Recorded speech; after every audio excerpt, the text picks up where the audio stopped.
ये पूरा संसार में नारी सशक्तिकरण के जमाना चलत है और मैं तो चाहूँ कि जटका ताता पानी में बैठे हमारे जटे के संगवारी है, एक बार दोनों हाथ ऊपर करके एक बार जयकारा लगाएं। जरा दोनों हाथ ऊपर करके एक बार जयकारा हो जाए भैया।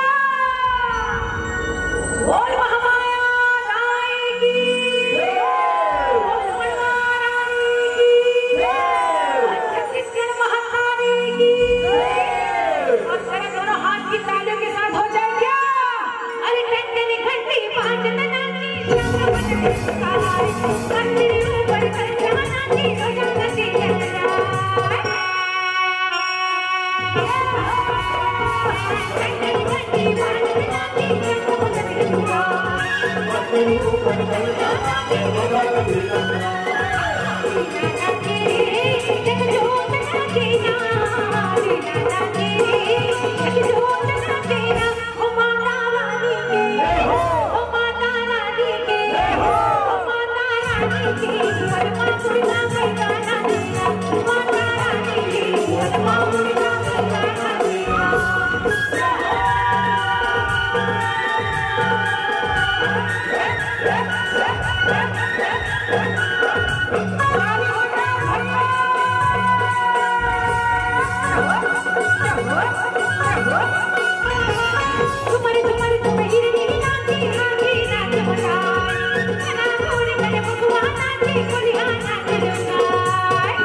Terima kasih.